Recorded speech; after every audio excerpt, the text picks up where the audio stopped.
Welcome to Art of the Cart, where we bring you the best recipes and culinary tips straight from the D&W Fresh Market. I'm your host, Chef Britt, and I'm thrilled to be your guide on this delicious journey. I'm with Sandy and Jolene from Milk Means More today. And let's start first, just like an introduction. Well, I'm Jolene. I work for Milk Means More, or United Dairy Industry of Michigan. We represent all of Michigan's 850 dairy farmers across our state. And my family also has a dairy farm. We're over on the west side of Michigan. And I'm Sandy. I'm a registered dietitian. I'm also a board certified specialist in sports nutrition. So that's my passion, the reason I became a dietitian. But my role is primarily in educating healthcare professionals on the importance of dairy in the diet. So for those that don't know, what exactly is Milk Means More? Yeah, so we represent all of Michigan's dairy farmers. Dairy farmers are really busy. They're taking care of their animals and their land. They're in their individual communities. And what we do is we represent them and we talk to consumers. As Sandy mentioned, we talk to health professionals. We share the goodness of milk and cheese and yogurt and even ice cream too, right? Who doesn't love ice cream? So we are like their public relations organization. So we are talking to consumers. We're answering those questions. We're creating recipes and all that to show off dairy and all of its nutrients. I love that. That's exciting. How does a farmer get involved in Milk Means More? Yeah, so all of our dairy farmers contribute to United Dairy Industry of Michigan. They contribute by paying 15 cents for every 100 pounds of milk that they sell to a cooperative, which is somebody who then takes and pasteurizes their milk and bottles their milk and markets it on behalf of dairy farmers. I love that. That's so awesome. So as you said, your family has a dairy farm. Yeah. So what in the life of a dairy farmer does that all entail? Yeah. So my family has a dairy farm, as I mentioned, over on the west side of Michigan, and we're busy. I am lucky that I grew up on a farm. I love the cows. I love being outside. And I'm thankful that my parents and my brother take care of them every single day of the week, so I can just come in on weekends. But we care for our cows from the time that they're born. So my mom is taking care of the calves and raising them, making sure that they're getting the milk to drink so that they can grow into adult animals. My brother takes care of the heifers, which we call the teenagers, and make sure that they're well fed. He also oversees our crop growing, excuse me. So he oversees our crop growing, which means he is thinking about what crops we need to grow. So in Michigan, we grow a lot of corn and soybeans and alfalfa. They're actually getting ready right now. You know, it's nice out today. They're kind of antsy to get in the field and start planting those crops. And then my dad takes care of the adult cows, the milk cows. And milking cows is a really important job. It's where we're collecting the milk that those cows are producing. And so we're taking care of those cows. We're making sure that they have comfortable beds. They actually lay in sand bed, which is kind of like the beach. You know, we go and sit on the beach and it kind of conforms to our bodies. Comfy cows. Comfy cows, yes. In the summertime, it's really cool, you know, if you dig down in that sand. So it's really a family effort. And we have a great team of employees, too, who help us care for those cows. But it's 365 days a year. It doesn't matter if it's 95 degrees out or negative 30. So in the farm, what precautions are taken for, like, you know, nutrition and safety of the milk? Yeah, that nutrition is such an important part. Like Sandy will talk about nutrition for people. And what I think a lot of people don't know is that we have a nutritionist for our dairy cows. Oh, wow. Okay. Yeah. So we need to make sure that everything that we're providing them to eat is going to include all of the nutrients that cow needs.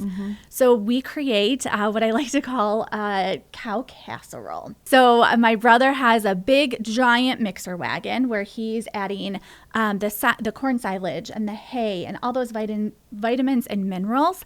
And he's mixing it together so that when he feeds it, that cow has everything she needs. Oh, wow. And that nutritionist will come to our farm every 3 weeks. They will take a sample of that cow casserole and test it to make sure it's still providing what we need it to provide the cows.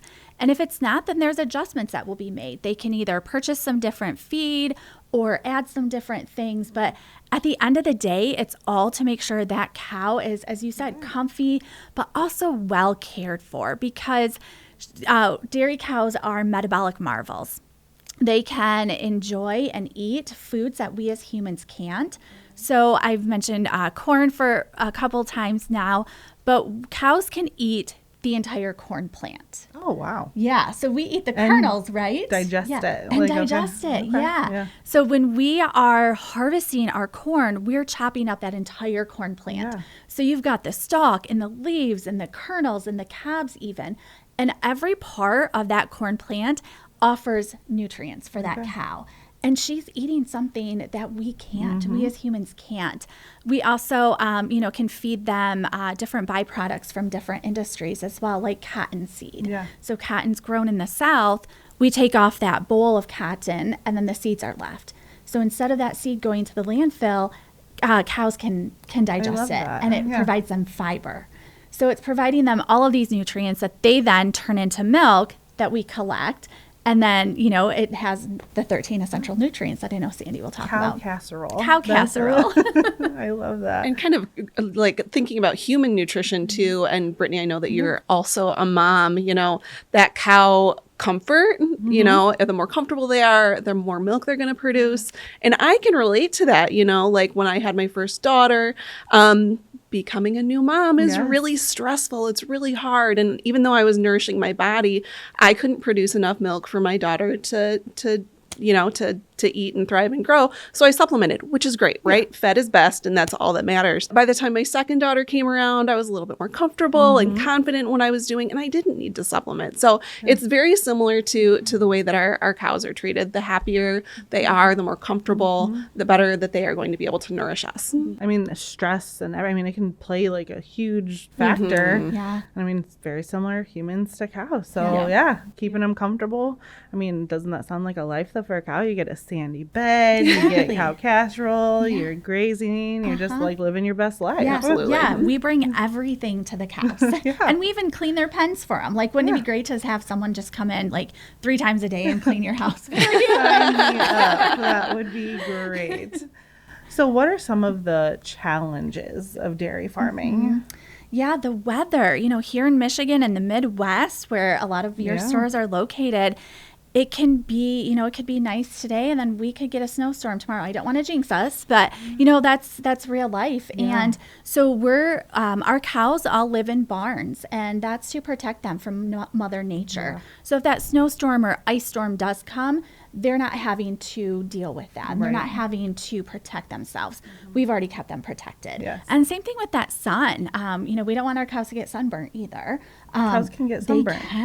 They can. Okay. So we want to keep that sun off them. Yeah. We also have fans in our barn so that in those hot days, and our fans turn on automatically. We use technology, and so awesome. Automatically it comes on at 65 degrees, just to keep that air flowing over top of them. Yeah. And then we have barn curtains and doors that we can close. So weather is always a challenge. On our farms, we also have, we need to have a team of people available. And so just like all other businesses, we sometimes struggle with labor as well. So, and dairy farming, it's a lot of hands-on work. But at the end of the day, it's rewarding because you've played an important part in getting food to us. And labor and dairy farming. Just like you said, with the weather being a challenge, that's a challenge in labor too, because who wants to go work out in that weather sometimes? So I'm sure that's difficult, but again, very rewarding though to be that person. Yes. And then we also deal with a lot of inflation like we do in our everyday lives as consumers as well. And so, and when you're a small business owner, you have to think about insurance and, and even having the network of people. We like to say our farm team are those people who work directly on the farm with us every day.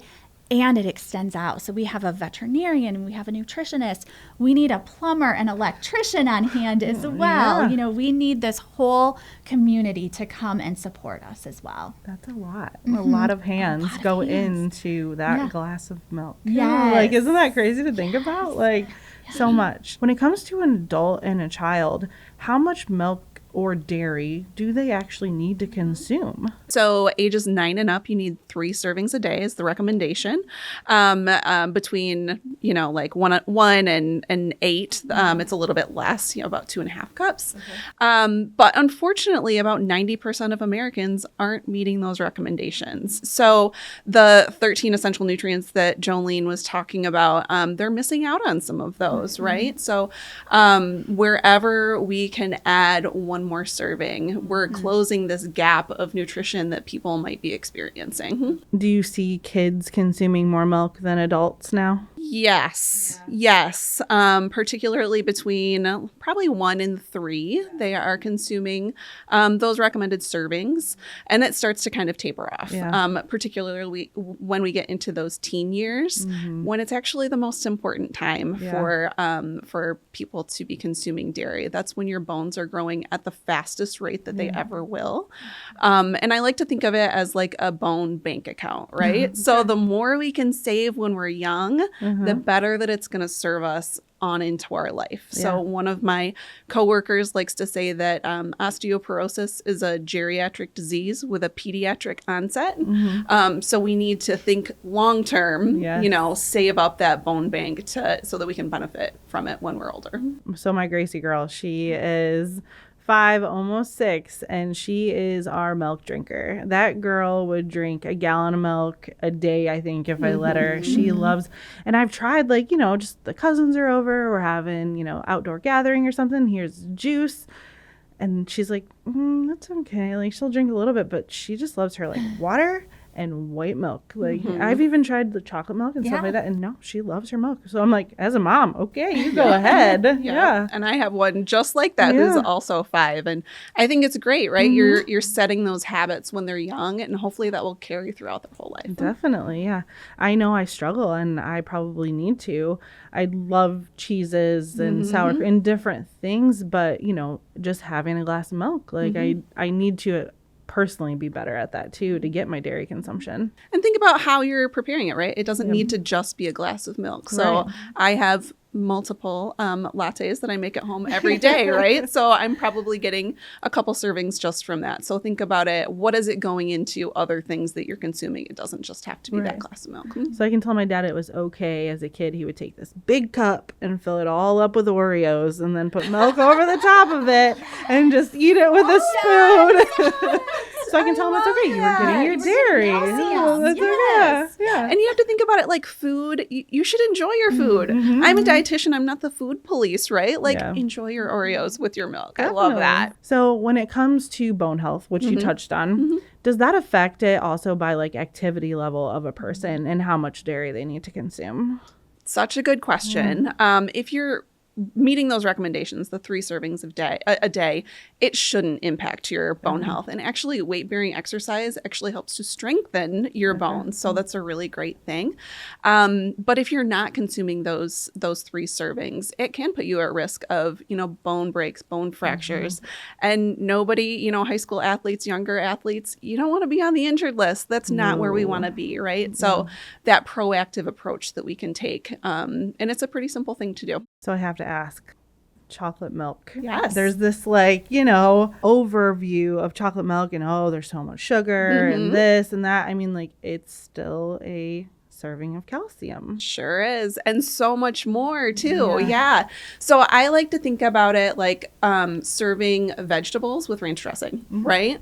So you're getting a little bit more of that flavor enhancement and enjoyability and still getting those nutrients. Same thing with chocolate milk, right? You're still getting the 13 essential nutrients that you need. Very true. And I have a 7-year-old who does love chocolate milk, right? And she selects that with her meals at school. And again, you're closing that nutrient gap by giving them that extra serving of dairy with a little bit of extra sugar. A little bit. Yeah. Sometimes we need a little extra sugar. Always. Yes. Again, it's about enjoying your food. And then thinking about going back to the athletes, chocolate milk has a lot of studies behind it that it's a great recovery drink for athletes. So post-exercise, not to get too sciencey, but the ratio of carbohydrates to protein is ideal for refueling muscles. So if you do have a child, adult, somebody that doesn't necessarily love to consume milk, what would be your other recommendations to be able to get that dairy intake? Absolutely. Cheese, yogurt.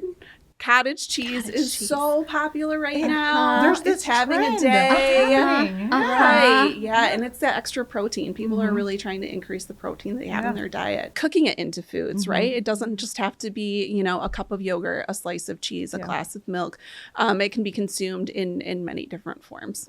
And we like to say that there's something in the dairy case for everyone. So there are a lot of new flavors of cheeses and yogurts. And we think about like the drinkable yogurts now too. So great for on the go if they're, if there's a busy student or adult who is wanting to fit it back in their lives. But even the cottage cheese that we were just talking about with that trend, adding things to that cottage cheese, like the fruits are making it savory. But there's a lot of new options, and we're really excited about Cottage those. cheese is huge right now. I actually use it in a recipe that I make every week. So my whole family really loves egg bites, but the one place, if you get egg bites, they're a little pricey. So we had to come up with, our version of an egg bite. So I just use like a muffin tin, but I use my bullet and I use about a full cup of cottage cheese, puree that, add my eggs, and then that's kind of my base for the egg bites. So Love you're that. getting the cottage cheese, but then it also gives it that great kind of like texture as well. Yeah. So in our egg bites too, it's like great because you can kind of like clean out the fridge. Like what veggies do we need to use? What proteins? What this? Because you can really put anything into an egg bite. Yeah. And then you just pop them in the oven, and then you got egg bites for the week. So the cottage cheese though is definitely what helps give it that texture. So And then you're getting some more veggies too. Right. That's fantastic. Yeah. I love that. yeah.